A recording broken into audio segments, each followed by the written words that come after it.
আজকে রান্না করছি ধুন্দুল ভাজি সাথে লতি চিংড়ি। তো আমার অনেক দিন ধরেই লতি চিংড়ি খেতে ইচ্ছা করছিল, কিন্তু বাজারে দেখা যায় ম্যাক্সিমাম টাইম হাইব্রিড যে লতি ওইটাই পাওয়া যায়, তো ওইটা আবার আমার পছন্দ না। তো অবশেষে আমি দেশি যে লতিটা সেটা খুঁজে পেয়েছি, তাই ভাবলাম আজকেই রান্না করি। তো এই তো প্রথমে আমি ধুন্দুল ভাজিটা করে নিই। তার জন্য প্রথমে কড়াইতে তেল গরম করে নিয়েছি, এরপর পেঁয়াজ কুচি, রসুন কুচি আর কাঁচামরিচের ফালি দিয়ে দিয়েছি। এটাকে একটু ভেজে নিয়েছি, এরপর লবণ হলুদ দিয়ে আর একটু ভেজে এর মধ্যে ধুন্দুলগুলোকে দিয়ে দিব।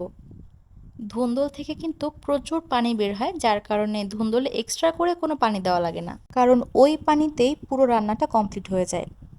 ধুন্দুলগুলো দিয়ে দিয়েছি আর এখন ভালো মতো মিশিয়ে নিচ্ছি, এরপর এটাকে ঢেকে রেখে দিব। কিছুক্ষণ ঢেকে রেখেছিলাম, এরপর যখন পানি বের হয়ে গেছে তখন ঢাকনাটাকে তুলে রেখে দিয়েছি, কারণ এখন যদি ঢেকে রাখি তাহলে এই ভাজিটা ভর্তা হয়ে যাবে। তো রান্নাটা কিন্তু হয়ে গেছে, এখন শুধু এই পানিটাকে একদম শুকিয়ে নিতে হবে।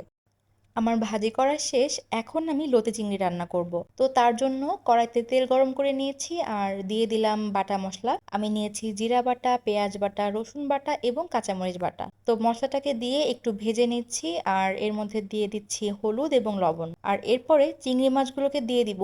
এরপর এই পুরো জিনিসটাকে ততক্ষণ ভাজবো যতক্ষণ না এই কাঁচা মশলার থেকে গন্ধটা চলে যায়। সাথে একটা তেজপাতা ছিঁড়ে দিয়ে দিয়েছি, এতে কিন্তু সুন্দর একটা স্মেল আসবে। এই তো এবার চিংড়িগুলোকে দিয়ে দিয়েছি, আর আমার চিংড়ির সাইজটা যেহেতু একটু বড় তাই আমি মাছগুলোকে একটু কেটে নিয়েছি। আবারও সবকিছু ভালো মতো মিশিয়ে নিয়েছি আর এবার দিয়ে দিলাম লতি।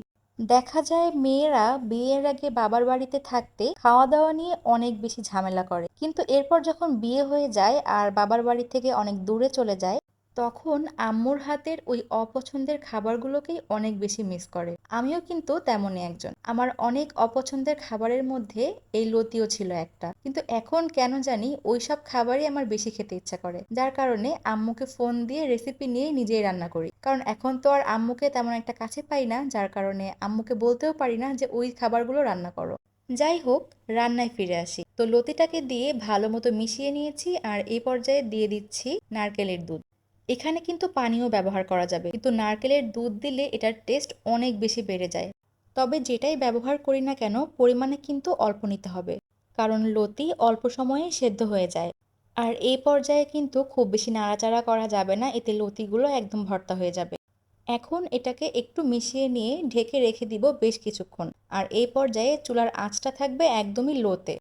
এতে লতিগুলো একদম সফট হয়ে যাবে আর পানিটাও শুকিয়ে যাবে। এভাবে বেশ কিছুক্ষণ রান্না করেছি আর এই পর্যায়ে ঝোলটা শুকিয়ে একটা মাখো মাখো টেক্সচার এসেছে। এখন কিন্তু চুলাটাকে বন্ধ করে দিয়েছি আর এবার এটাকে আমি নামিয়ে নিব, কারণ এর থেকে বেশি সময় রাখলে ঝোলটা একদমই শুকিয়ে যাবে, তখন কিন্তু খেতেও ভালো লাগবে না। এই তো আমার রান্না শেষ আর এখন এটাকে চুলা থেকে নামিয়ে নিয়েছি। নতুন নতুন রেসিপি পেতে আমার চ্যানেলের সাথেই থাকুন।